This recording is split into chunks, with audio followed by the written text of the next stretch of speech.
하나님 말씀은 에스라서 8장 1절부터 14절 말씀까지입니다.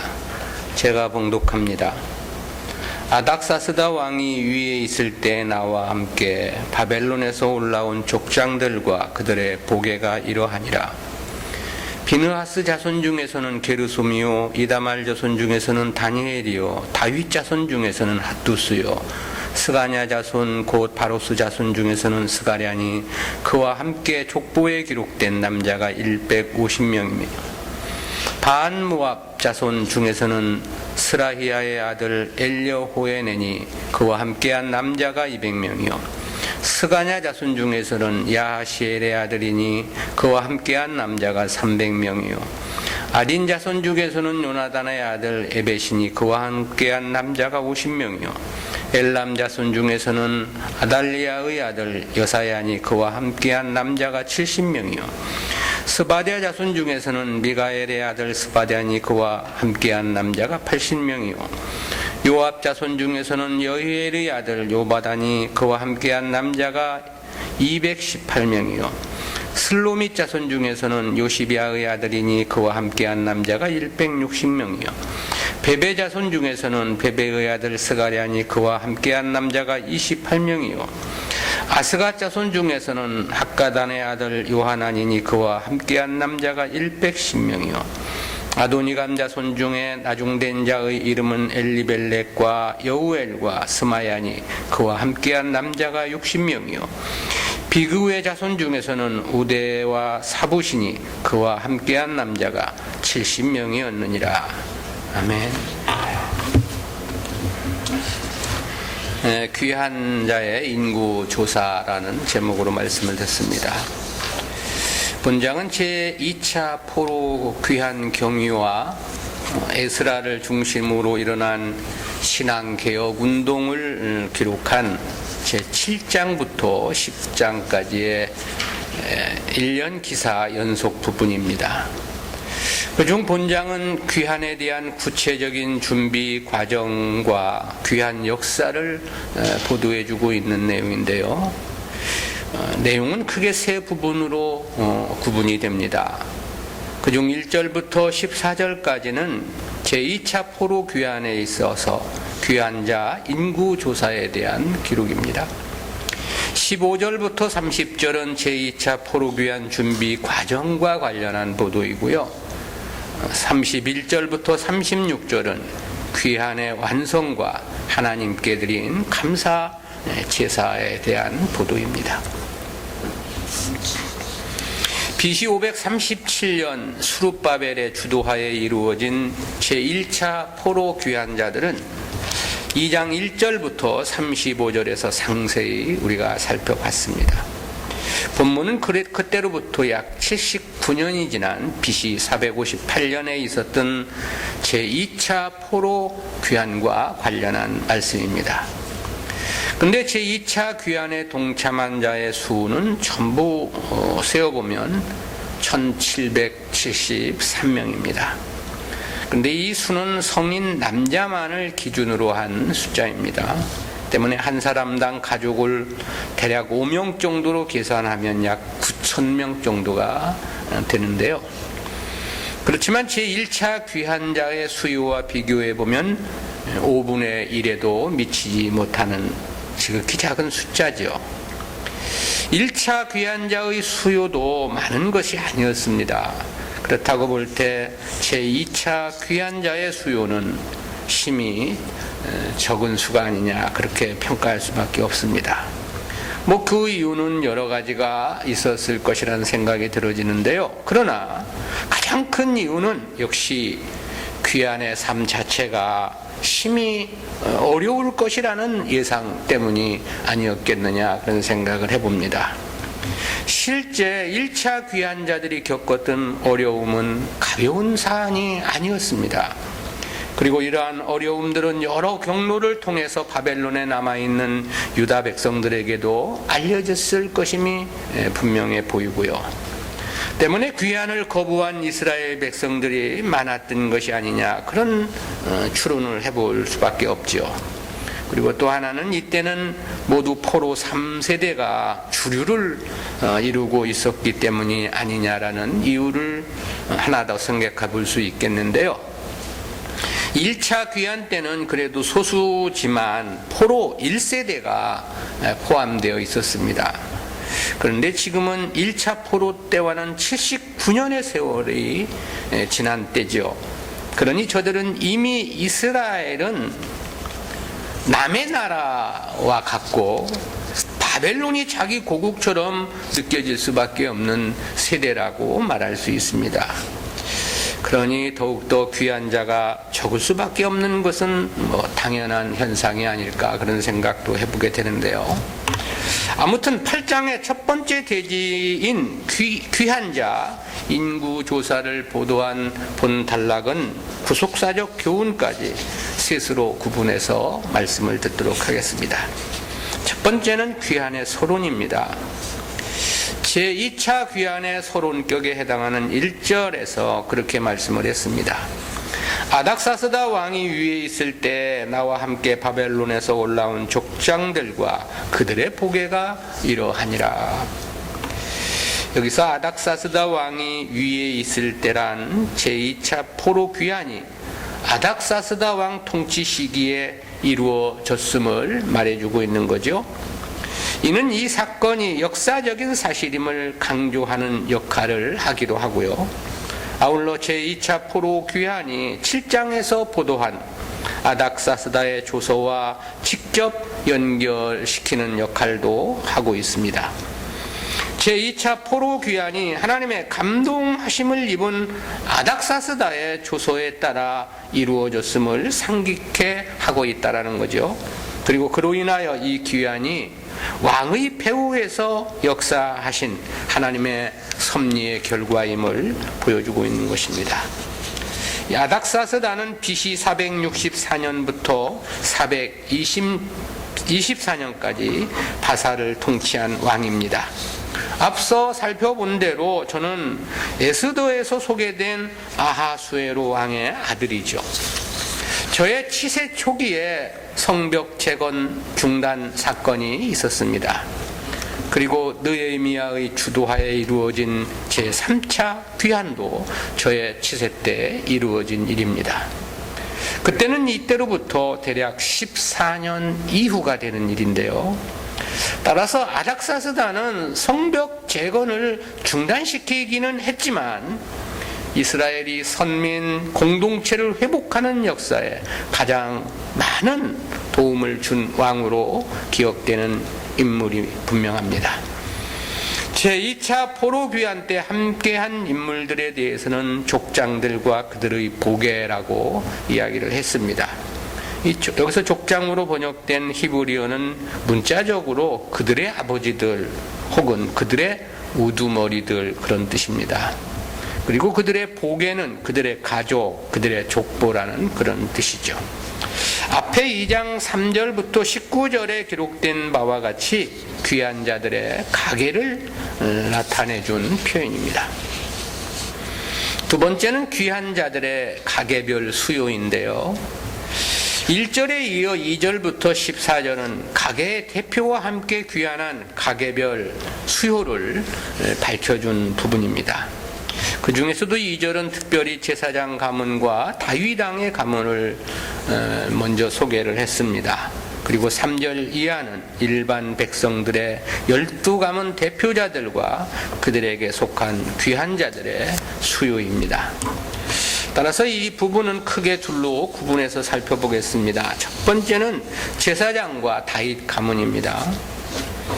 제2차 포로 귀환에서 가장 먼저 소개된 가문이 제사장과 다윗 가문 사람들인데, 근데 본문에 제시된 이 제사장 2명은 2차 포로 귀환에 참여한 제사장 전체인가에 대해서는 약간 의문의 여지가 있습니다. 제1차 포로 귀환 때 이 제사장의 총수가 4,284명이었습니다. 근데 지금 2차 포로 교환 때 비교하면 이 2명 뿐이니까 너무나 차이가 크지 않느냐 그런 생각을 해볼 수밖에 없는 것이죠. 그리고 아래 24절에 보면 성전 기명과 예물 관리자로 제사장의 두목 12명이 이렇게 소개되고 있고요. 또 30절에서는 레위인들에 대해서도 언급을 하고 있습니다. 그렇다는 것은 제사장이 단 2명만 귀환한 것이 아니라는 사실을 암시하고 있는 거 아니냐라는 거고요. 따라서 2절에서 소개된 2명의 제사장은 제2차 귀환에 참여한 제사장들의 대표였을 것으로 이렇게 보여집니다. 만일 그렇지 않다면 처음엔 2명만 지원을 했는데 추가 인원 모집 시 더 많은 제사장들이 귀환에 동참한 것으로 그렇게 추정할 수도 있습니다. 왜냐하면 15절 이하에 보면 당시 제사장과 레위인들의 수가 너무나 적어가지고 추가로 모집을 이렇게 했음을 밝혀주고 있거든요. 그러니까 처음에는 이렇게밖에 안 됐는데 나중에 다시 모집을 해가지고 많은 수가 동참한 거 아니냐 이렇게 이해를 할 수도 있겠습니다. 아무튼 2절에서 소개된 인물은 3명인데요. 첫 번째는 2절 상반절에서 비느하스 자손 중에서는 게르솜이요 그랬습니다. 1차 포로 귀환 때는 제사장들이 24파녀를 따라 소개가 됐습니다. 근데 여기서는 전통적인 조상의 계보를 따라서 소개를 하고 있는 거죠. 비느하스는 아론의 셋째 아들인 엘르아살의 아들입니다. 저는 이스라엘이 광야 생활할 때 미디안 여인과의 그 음행한 사건에서 하나님을 향한 열정으로 하나님의 진노를 누그러뜨린 대표적인 인물이죠. 그 일 때문에 하나님은 저에게 평화의 언약, 즉 영원한 제사장 직분을 약속하기도 하셨었습니다. 근데 이때 그 가문에서 귀환한 인물로 게르솜이 소개되고 있는 것입니다. 이는 외국인이라는 의미의 이름인데요. 모세의 장자 및 레위 장자의 이름과도 동일합니다. 저에 대해서는 본문 외에 다른 기록은 전혀 나타나지 않습니다. 2절 중반절에서 이다말 자손 중에서는 다니엘이요 그랬습니다. 이다말은 해변가라는 의미의 이와 야자수, 종려나무라는 의미의 타무르라는 단어가 결합되어서 종려나무의 해안 그런 뜻인데요. 저는 아론의 넷째 아들입니다. 그리고 비느하스와 함께 제사장 직분을 수행했던 인물이고요.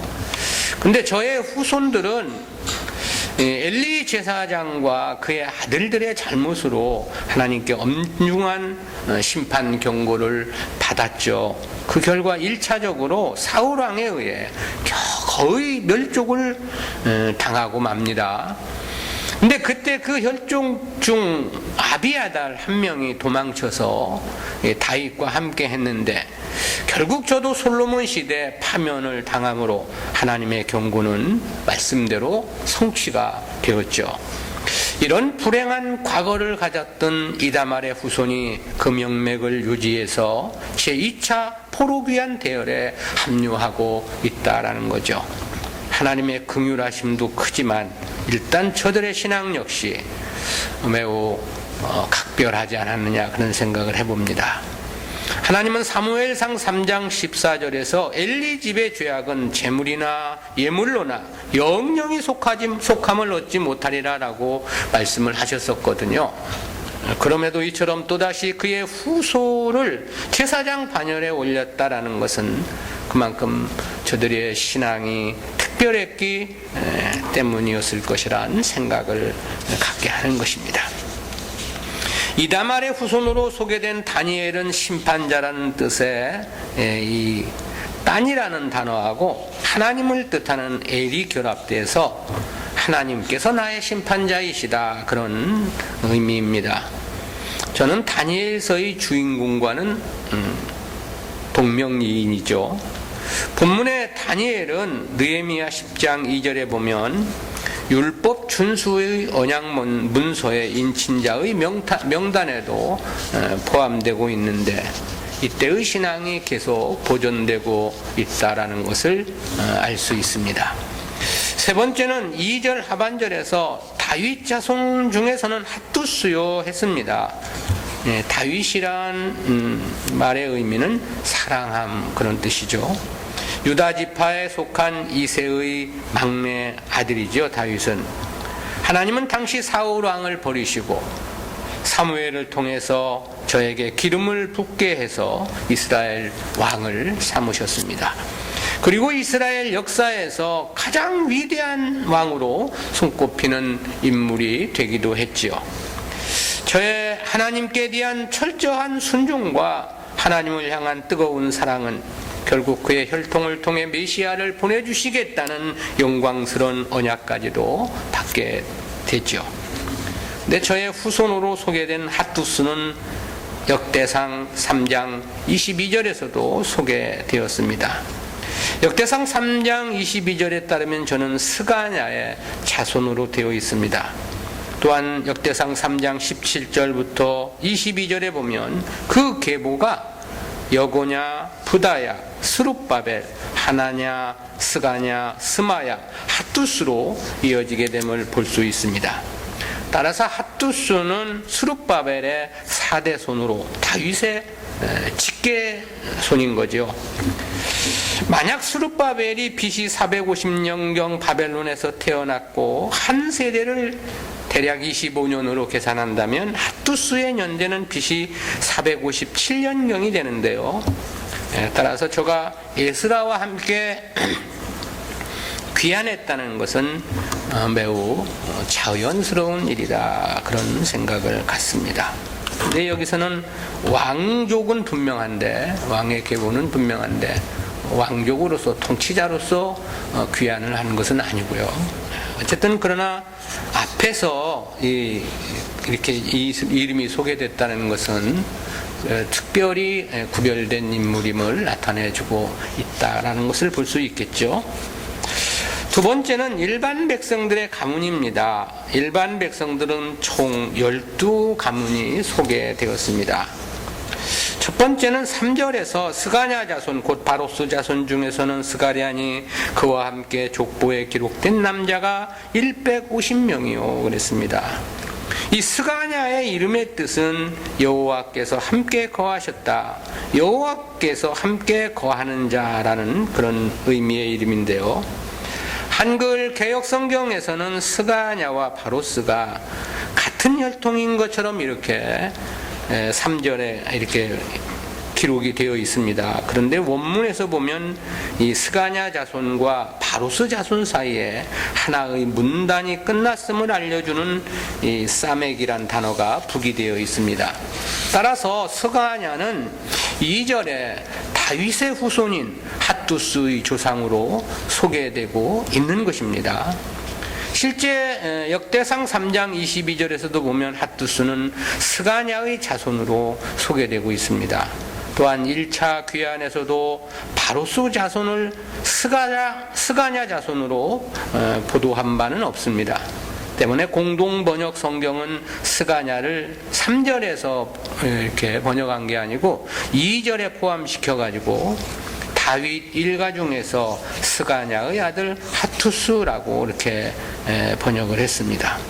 그러니까 스가냐와 바로스는 같은 혈통이 아닌 거죠. 따라서 스가냐는 2절로 옮겨지고 본문은 바로스 자손 중에서 스가랴니라고 그렇게 되어져야만 한다, 그런 생각을 갖습니다. 바로스는 이 벼루 또는 도망치는 이런 뜻인데요. 본문에서 일반 백성들 가운데 가장 먼저 소개되고 있습니다. 그렇다는 것은 포로 귀환에 이들이 주도적 역할을 한 가문이 아니었느냐, 그런 추론을 해볼 수 있습니다. 이때 이 가문의 지도자는 스가랴라고 했습니다. 그 이름의 의미는 여호와께서 기억하셨다라는 건데요. 성경에서 이 이름은 스가랴서의 저자와 세례 요한의 아버지를 포함해서 약 30여 명의 이름이 소개되고 있습니다. 이들 가문에서 귀환에 동참한 사람은 150명이라고 그랬습니다. 그런데 이 숫자는 남자만이라고 그랬잖아요. 이처럼 이스라엘의 인구조사에서 남자들만 계수하는 것은 당시 일반적인 관습이었습니다. 그러니까 아내나 딸, 어린이, 노인 등은 계수하지 않은 것입니다. 따라서 실제 귀환자의 수요는 훨씬 더 많을 것은 자명한 일이겠죠. 두 번째는 4절에서 반모압 자손 중에서는 스라히아의 아들 엘여호의 내니 그랬습니다.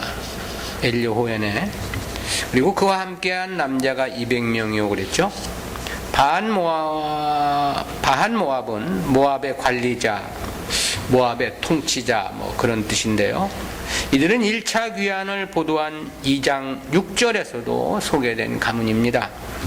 여기서 스라이아는 여호와께서 비추셨다 혹은 여호와께서 일어나셨다 그런 뜻입니다. 그리고 엘여호에네는 여호와를 향하여 눈을 드나이다 그런 뜻입니다. 제1차 귀환 때 이들 가문에서 귀환한 사람은 2172명이었습니다. 근데 본문에서는 200명이라고 그랬죠. 2차 귀환자들 가운데는 두 번째로 많은 수가 귀환한 가문입니다. 1차나 2차나 어쨌든 꽤나 많은 사람들이 다른 가문과 비교해 볼 때 귀환에 동참했다 그렇게 평가할 수 있겠습니다. 세 번째 5절에서 스가냐 조선 중에서는 야시엘의 아들이니 그와 함께한 남자가 300명이요 그랬습니다. 여기서 이 스가냐는 3전에 소개된 스가냐와는 구별되는 인물입니다. 근데 이 가문에서 특이한 점은 가문에 대표되는 인물이 소개되고 있지 않다는 거죠. 그러나 구약 성경의 헬라어 역본인 70인 역에서는 야시엘의 아들로 삿두란 이름을 삽입하고 있습니다. 그러므로 영역본 성경들은 대부분이 삿두라는 이 인물을 삽입하고 있는데요. 한국의 공동번역 성경이나 표준 세번역도 그렇습니다. 그렇다면 본문은 삿도의 자손 중에서 야하시엘의 아들 스가냐니라고 그렇게 이해를 해야만 합니다. 삿두는 사랑스러운이란 뜻이고 2장 8절에 보면 이들은 1차 포로 귀환 때도 귀환했던 가문입니다. 그때는 945명이 귀환을 했습니다. 그런데 2차 귀환 때인 본문에서는 300명이 귀환을 했다고 했습니다. 제2차 귀환에서는 가장 많은 수가 귀환을 한 그런 가문이 되는 것입니다. 네 번째 6절에서 아딘 자손 중에서는 요나단의 아들 에벳이니 그와 함께한 남자가 50명이요 그랬습니다. 아딘은 부드러운, 즐거운이라는 뜻의 이름입니다. 이 역시 2장 15절 1차 포로 귀환 때에도 소개된 가문입니다. 요나단이란 여호와께서 주셨다라는 뜻입니다. 그의 아들 에벳은 노예란 뜻이고요. 사울왕의 아들이나 사사시대 살았던 가알의 부친과 같은 이름이에요. 1차 포로 귀환 때는 450명이 이 가문에서 귀환을 했는데 2차 때는 50명이 귀환을 했다고 했죠. 역시 이 50명은 족보에 기록된 남자들만의 숫자입니다. 다섯 번째 7절에서 엘람 자손 중에서는 아달리아의 아들 여사야니 그와 함께한 남자가 70명이요 그랬습니다. 엘람 역시 1차 포로 귀환 때에도 귀환한 가문입니다. 아달리아는 여호와께서 괴롭게 하심이란 뜻이고 그 아들 여사야는 여호와께서 구원하셨다라는 의미입니다. 1차 귀환 때는 이 가문에서 1254명이 귀환을 해서 꽤 많은 숫자가 함께 했었는데요. 2차 귀환 때는 70명이 귀환을 했다 그랬습니다. 여섯 번째 8절에서 스바랴 자손 중에서는 미가엘의 아들 스바랴니 그와 함께한 남자가 80명이요 그랬습니다. 이들도 1차 포로 귀환 때 귀환한 가문인데요. 이때 이 가문의 대표자는 한글 개혁상으로는 자기 조상의 이름과 동일합니다. 스바랴. 근데 원문상으로는 그와 다른 제바드야라는 그런 이름이에요. 이 가문의 대표 스바랴는 여호와께서 심판하셨다라는 뜻이고, 그러나 이 귀환자 대표인 스바랴의 의미는 여호와께서 주셨다 또는 여호와의 주심 그런 뜻입니다. 저의 부친으로 소개된 미가엘은 누가 하나님과 같은가라는 그런 뜻이거든요. 이는 유다서 1장 9절에 등장하는 천사장의 이름과도 동일하죠. 이 가문은 1차 귀환 때는 372명이 귀환을 했는데 본문에서는 족보에 기록된 남자만 80명이라고 그렇게 말씀합니다. 그렇다면 이들 가문은 1차 귀환 때와 거의 비슷한 숫자가 아니냐 그런 생각을 갖게 합니다. 대개 한 가정을 5명의 가족 단위로 계산해 볼 때 그렇다는 것입니다. 7번째 9절에서 요압 자손 중에서는 여히엘의 아들 오바다니 그와 함께한 남자가 118명이요 그랬습니다. 요압은 1차 귀환 명단에는 없는 이름입니다. 그 이름은 여호와께서 아버지이시다라는 그런 뜻인데요. 그리고 여히엘은 하나님께서 생존케 하신다라는 뜻입니다. 이 가문의 대표자는 오바댜라고 그랬잖아요. 이는 여호와를 섬김, 여호와의 종 그런 뜻입니다. 이는 선지자 오바댜와 아방 시대 선지자들을 숨겨주었던 신실한 국내 대신 오바댜와 같은 이름이죠. 이들 가문에서 귀환에 합류한 사람들은 2차 귀환 때로 보면 스가냐 자손 다음으로 두 번째로 많은 수가 귀환을 한 것입니다. 8번째는 10절에서 슬로밋 자손 중에서는 요시비아의 아들이니 그와 함께한 남자가 160명이요 그랬습니다. 슬로밋 자손도 1차 귀환 때는 소개되지 않은 가문이에요.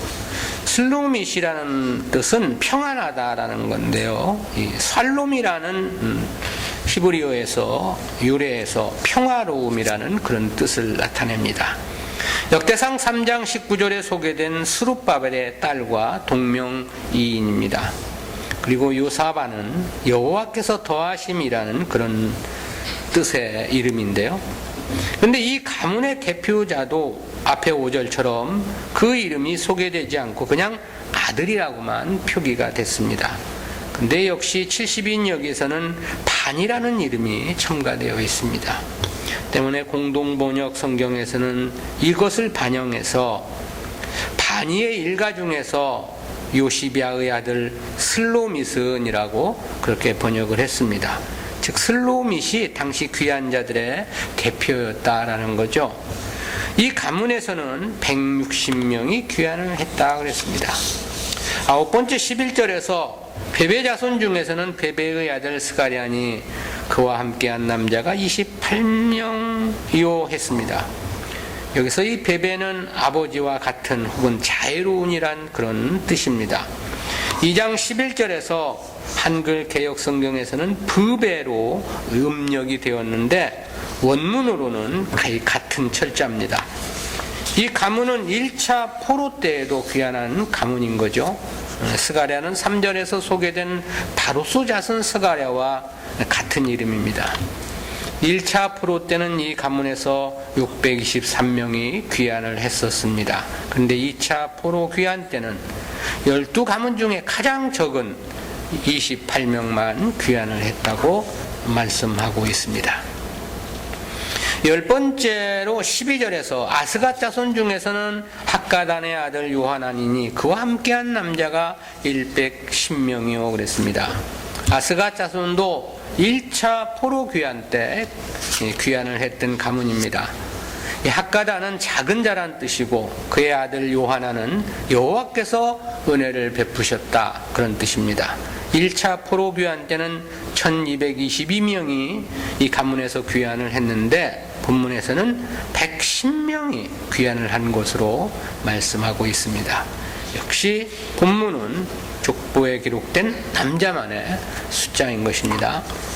11번째는 13절에서 아도니감 자손 중에 나중된 자의 이름은 엘리벨렉과 여우엘과 스마야니 그와 함께한 남자가 60명이요 그랬습니다. 이 아도니감 자손도 1차 포로 귀환 때 귀환한 가문입니다. 근데 이 가문에는 엘리벨렉과 여우엘과 스마야가 소개되었는데 이들에 대해서 특별히 이 나중된 자의 이름이라는 이런 수식어가 붙었습니다. 근데 여기서 이 나중된으로 번역된 히브리어 아히로님은 둘째나 후대나 아니면 나중이나 마지막 등 다양한 의미를 나타내는 단어예요. 때문에 번역된 성경들마다 조금씩 달리 번역을 했습니다. 한국의 표준세 번역 성경은 아도니감 자손 가운데서 남은 아들들 그렇게 번역을 했고요. 공동번역 성경은 아도니킴 일가 중에서 작은 아들들 그렇게 번역을 했습니다. 현대인의 성경은 아도니캄 자손에서 마지막으로 돌아온 이렇게 번역을 했고 70인역은 그리고 가장 마지막인 아도니감 자손 중에서 그렇게 번역을 했습니다. 이 나중된이라는 원어의 뜻이 다양하기 때문에 이렇게 각자 다른 번역 현상이 나타난 거 아니냐 그런 생각을 해보는데요. 따라서 이것이 무엇을 가리키는 것인지 그 정확한 의미를 확정짓기는 좀 어렵습니다. 그러나 다른 가문과는 다르게 이 아도니감 자손들 가운데서 주도적 역할을 한 사람은 3명의 인물이 있었다. 그것은 분명한 거죠. 그리고 그 이름마다 신앙 고백적 의미가 담겨 있습니다. 엘리벨렛은 하나님은 구원이시다라는 뜻이고 여우엘은 하나님께서 쓸어버리신다라는 뜻이고 또 하나님은 이끌어 가신다라는 뜻도 있습니다. 스마야는 여호와께서 들으셨다라는 그런 의미입니다. 따라서 이 가문은 이 3사람의 설득과 권유로 인해 귀환이 이루어진 것으로 보여지죠. 1차 포로 귀환 때는 666명이 귀환을 했습니다. 근데 이때는 60명이라고 밝혀주고 있는 것이죠. 마지막 12번째로 14절에서 비그의 자손 중에서는 우대와 사부시니 그와 함께한 남자가 70명이었느니라 그랬습니다. 비그웨라는 이름의 뜻은 행복하다라는 건데요. 이들 가문도 1차 포로 귀환 때 동참을 했습니다. 이 가문에서 2차 포로 귀환을 주도한 대표는 우대와 사붓 2사람을 지금 말했는데요. 이 중 우대는 돕다, 부하다 그런 뜻이고요. 사붓은 주어진 그런 뜻입니다. 이 가문에서는 70명이 귀환했다고 했습니다. 이처럼 총 12가문의 수요를 합하면 성인 남자만 1775명이 됩니다. 그러나 여기서는 족보에 기록한 남자만의 기록이기 때문에 주석가들이 한 가족당 평균 5명을 계산해서 대략 9,000명으로 이렇게 추정을 합니다. 그렇다면 1차 포로 귀환 때와 비교해 볼 때 5분의 1도 채 미치지 못한다라고 이렇게 볼 수밖에 없고요. 상황적으로 보면 1차 귀환 때보다 더 많아야 할 것으로 보임에도 너무나 지극히 적은 숫자가 아니냐 그렇게 생각이 들어지는데 느헤미야와 함께 또 귀환한 3차 귀환 때는 숫자가 별로 없습니다. 그렇다는 것은 일단 그만큼 바벨론에서의 삶이 살만했다, 괜찮았다 그런 사실의 방증이기도 하죠. 우리가 3번째 이러한 말씀에서 깨닫게 되는 구속사적인 교훈입니다. 우리는 이러한 말씀에서 세상은 환상에 불과하다는 한 가지 이 구속사적인 교훈을 생각해 봅니다. 그것은 아하수에로 왕 시대 말할 수 없는 환란을 겪어놓고도 귀환한 사람들이 지극히 적었다는 사실에서 생각해 보는 교훈입니다. 사실 제2차 포로 귀환은 에스더서에 공개된 하만의 유다인 말살 책략과 어느 정도 연관된 역사라고 말할 수 있습니다. 하나님은 예레미야를 통해서 예언하신 바와 같이 고레스의 칙령으로 귀환의 기회를 허락해 주셨습니다. 그때가 BC 537년이었습니다. 그러나 그때 귀환 대월에 동참한 사람은 대략 5만여 명에 불과한 적은 소수였다고 그랬죠. 대부분의 사람들이 귀환을 거부했던 겁니다. 그것은 역시 귀환보다는 바벨론에 남아있는 것이 세상적으로 유리했기 때문에 그랬던 것을 우리가 앞에서 살펴봤죠. 반대로 예루살렘으로 이 귀환은 그만큼 고난과 희생이 요구되고 예상되었기 때문에 그랬던 거고요. 때문에 고국으로의 귀환을 외면한 채 바벨론 땅에 살고 있던 유다 백성들이 많이 있었다라는 것이고요. 그런데 예기치 않게 맞게 된 하만의 말살 책략이 있었지 않았습니까? 그로 인해 유대인들은 온 민족이 통곡하며 슬픔의 날을 보낼 수밖에 없었습니다. 하루 한날에 모든 재산을 몰수당할 수밖에 없었고 죽임을 당할 수밖에 없는 운명에 처해졌기 때문이었던 거죠. 특히 당시 바사의 국법이 왕이 한번 내린 조서는 다시 돌이킬 수 없는 제도였습니다. 사실 이는 귀환을 거부하고 있는 유대인들에게 귀환을 재촉하는 하나님의 역사가 아니었느냐라는 그런 하나님의 뜻을 생각해 볼 수 있는데요. 아마 이때만 하더라도 고레스 왕의 칙령 때 돌아가지 않은 것에 대해서 막급한 후회들을 하지 않았겠는가 그런 생각을 해보게 됩니다. 그리고 다시 그런 기회가 돌아온다면 반드시 나는 예루살렘으로 돌아갈 것이라는 각오들도 있었을 것이라는 생각도 해보게 되고요. 자기 나라, 자기 땅이 아닌 이방에서의 삶이 이처럼 무모하게 죽음을 당할 수밖에 없다는 절망감을 절감했을 것이기 때문에 그렇습니다. 그런데 결국 그 하만의 사건은 에스더와 모르도게를 통해서 반전을 이루게 되지 않습니까? 그리고 도리어 하만의 족속들이 멸절을 당하게 되었죠. 그러자 당시에는 오히려 바벨론 원주민들이 유다인이 되는 그런 경우들도 많았다고 말씀해 주고 있습니다. 그리고 이제 하나님은 다시 에스라를 통해서 제2 포로 귀환의 기회를 열어주셨던 거죠.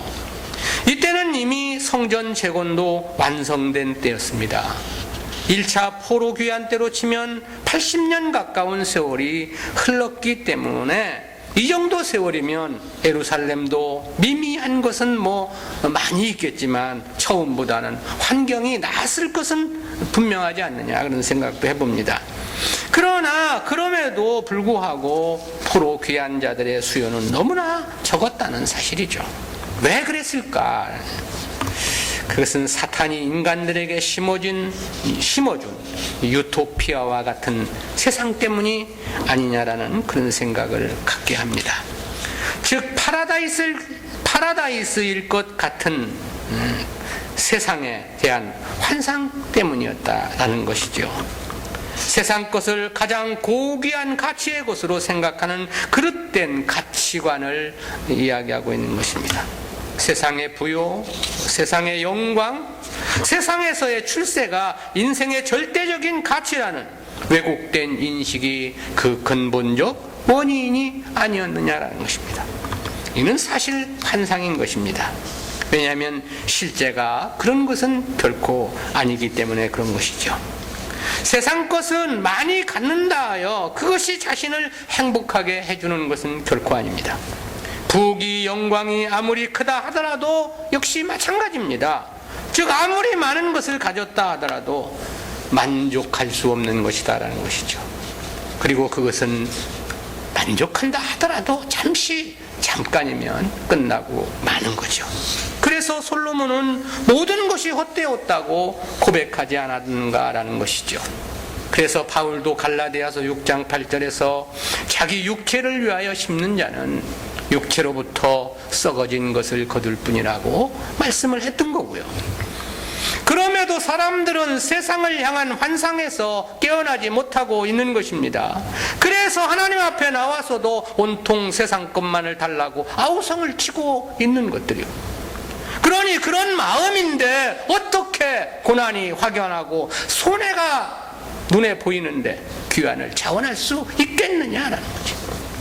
때문에 어려울 때는 귀환의 심정이 간절했겠지만 어려움이 지나가고 살만한 세상이 또 도래하니까 다시 돌아간다고 하는 생각은 천리 밖으로 멀리 떠나버리고 만 것이 아니겠느냐라는 거죠. 따라서 성도는 이 세상에 대한 환상에서 벗어나야 됩니다. 환상에서 깨어나지 못하면 결국 올바른 신앙생활은 불가능한 것입니다. 하나님의 역사에 귀 쓰임 받는 역사 역시 절대 불가능합니다. 환상은 실체가 아닌 것입니다. 환상은 환상일 뿐인 거죠. 이를 얼마나 실감 있게 깨닫고 여기서 벗어나느냐가 신앙 성공의 가늠자인 것입니다. 세상은 유토피아가 아닌 것입니다. 세상은 파라다이스 역시 아닌 것입니다. 세상은 낙원일 수 없는 거지요. 그것은 환상이고 착각이고 착시 현상이다. 이를 깨닫지 못한 인생은 결국 죽음 앞에서는 이를 깨닫겠죠. 그리고 그때는 통안의 탄식을 할 것입니다. 그러나 그때는 이미 기회는 다 떠내려간 상태이기에 돌이킴은 불가능한 일이겠죠. 그래서 전도서 12장 1절에서는 너는 청년화 때 곤고한 날이 이르기 전 나는 아무 낙이 없다고 할 해가 가깝기 전에 너의 창조자를 기억하라고 말씀을 했습니다. 이어진 2절에서는 해와 빛과 달과 별들이 어둡기 전에 비 뒤에 구름이 다시 일어나기 전에 그리하라, 그렇게 말씀합니다. 기회를 잃어버리지 말라는 거죠. 할 수 있을 때 최선을 다하라는 거죠.